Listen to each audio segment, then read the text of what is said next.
উচ্চ মাধ্যমিক পরীক্ষাও দিতে হবে ওএমআর শিটে। আগেই শিখে রাখা দরকার এই উত্তরপত্রের খুঁটিনাটি। অর্থাৎ মাধ্যমিক পরীক্ষার পরে 11 এবং 12-এর নতুন শিক্ষা পদ্ধতি অনুসারে সেমিস্টার পদ্ধতিতে পরীক্ষা চালু হয়েছে। কিন্তু সেমিস্টার পদ্ধতি তোমাদের ফলো করতে হবে প্রথম সেমিস্টার এবং তৃতীয় সেমিস্টারে। অর্থাৎ 11-এর প্রথম সেমিস্টার এবং 12-এর প্রথম সেমিস্টার, যা তৃতীয় সেমিস্টার নামে পরিচিত। ফার্স্ট এবং থার্ড এই দুটি সেমিস্টারেই কিন্তু তোমাদের এমসিকিউ ভিত্তিতে পরীক্ষা দিতে হবে এবং সেটা সম্পূর্ণ ওএমআর শিটে। কিভাবে তা ফিল আপ করতে হবে, কিভাবে এই ওএমআর শিট তোমরা প্র্যাকটিস করবে, সমস্তটাই তোমাদের সঙ্গে আজকে আলোচনা করব। তার পাশাপাশি এটাও বলে দেওয়া হবে ওএমআর শিট সংক্রান্ত বেশ কিছু গুরুত্বপূর্ণ ইনফরমেশান। অবশ্যই ভিডিওটা শেষ পর্যন্ত সঙ্গে থাকবে। যারা এখনও পর্যন্ত আমাদের চ্যানেলে নতুন, অবশ্যই আমাদের channel history lessons by Ayan রায়কে সাবস্ক্রাইব করতে একদম ভুলবে না এবং পাশের বেল আইকনটাকে প্রেস করে দাও যাতে সবাই এই ভিডিও দ্বারা উপকৃত হতে পারে। ওএমআর শিট একটি বিশেষ উত্তরপত্র। সরকারি চাকরির পরীক্ষা কিংবা সর্বভারতীয় স্তরের প্রবেশিকার ক্ষেত্রে এই উত্তরপত্রই ব্যবহার করা হয়ে থাকে। সম্প্রতি উচ্চ মাধ্যমিক শিক্ষা সংসদের তরফেও এই বিশেষ উত্তরপত্র ব্যবহারের সিদ্ধান্ত নেওয়া হয়েছে। উচ্চ মাধ্যমিক শিক্ষা সংসদের সভাপতি চিরঞ্জীব ভট্টাচার্যের মতে সময়ের সঙ্গে তাল মেলাতে পাঠ্যক্রম পরিবর্তনের পাশাপাশি পরীক্ষা ব্যবস্থাতেও বদল আসা প্রয়োজন।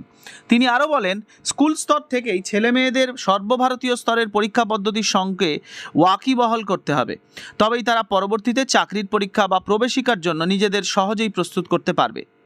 ওএমআর অর্থাৎ অপটিক্যাল মার্ক রেকগনিশন এর সাহায্যে উত্তর বেছে নেওয়া হয়ে থাকে। সাদা পাতায় লিখে উত্তর লেখার মতো এখানে প্রচুর লেখার সুযোগ নেই। শুধুমাত্র নির্দিষ্ট স্থানে সঠিক উত্তরের বিকল্পটি বেছে নিতে হয়।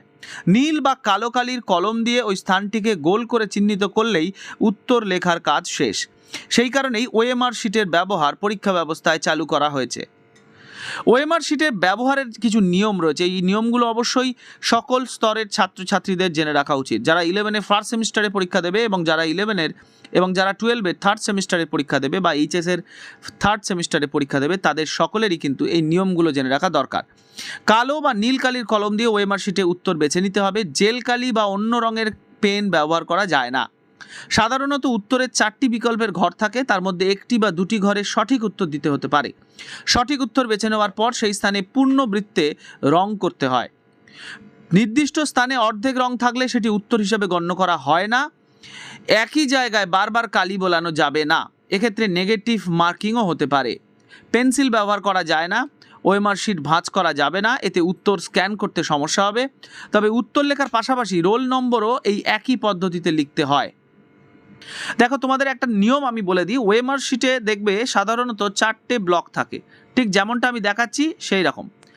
এই যে 4টে ব্লক গোল করা থাকে, সেই 4টে ব্লকের যে কোনো একটা গোলে তোমার সঠিক উত্তর থাকে।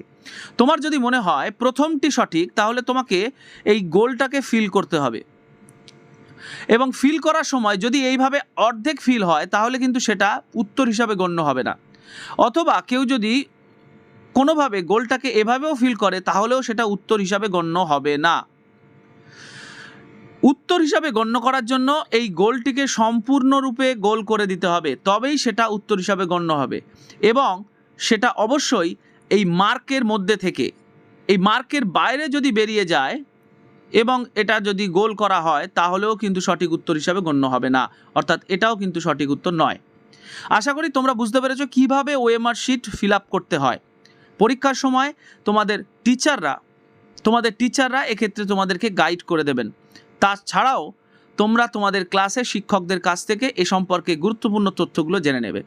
এছাড়াও যদি কোনো সমস্যা থাকে অবশ্যই আমাদের কমেন্ট সেকশন খোলা থাকবে, সেখানে তোমরা কমেন্ট করবে, তার যথাযথ উত্তর দেওয়ার চেষ্টা হবে। বিশেষজ্ঞরা জানিয়েছে সর্বভারতীয় স্তরে প্রবেশিকা এবং সরকারি চাকরির পরীক্ষায় এই বিশেষ উত্তরপত্র দ্রুত মূল্যায়নের জন্য ব্যবহার করা হয়ে থাকে।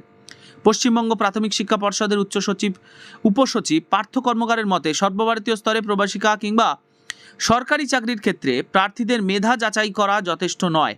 এই ধরনের শিটে প্রশ্নের উত্তর লেখার পাশাপাশি পরীক্ষার্থীদের মানসিক স্থিরতা এবং শক্তি যাচাই করা সম্ভব। তিনি উচ্চ মাধ্যমিক পরীক্ষায় ওএমআর শিট ব্যবহারের উদ্যোগকে সাধুবাদও জানিয়েছেন। তবে পরীক্ষার আগে মডেল শিটে পড়ুয়াদের অভ্যাস করে নেওয়া প্রয়োজন বলে মনে করেন পার্থবাবু। আশা করি আজকের ভিডিওটা তোমাদের কাছে পরিষ্কার হয়েছে। এই সংক্রান্ত কোনো গুরুত্বপূর্ণ খবর বা কোনো প্রশ্ন থাকলে অবশ্যই আমাদের কমেন্ট সেকশানে কমেন্ট করবে, আমরা তার উত্তর দেওয়ার চেষ্টা করব। আর এই সংক্রান্ত অন্যান্য আরও কিছু খবর থাকলে অবশ্যই আমরা তা নিয়ে আসবো অবিলম্বে। একটি নতুন ওএমআর শিট নিয়ে তোমাদেরকে অন্য একটি ভিডিওতে আমরা তার মডেল অ্যান্সার কি করার নিয়মগুলো আমরা তোমাদের সঙ্গে শেয়ার করে নেব। অবশ্যই পরীক্ষার আগে অবশ্যই আমাদের চ্যানেলের সঙ্গে থাকবে এই রকম গুরুত্বপূর্ণ খবর এবং আপডেট জানবার জন্য। সবাই ভালো থেকো, সুস্থ থেকো, দেখা হচ্ছে আরেকটি ভিডিও নিয়ে। Thank you, thanks for watching.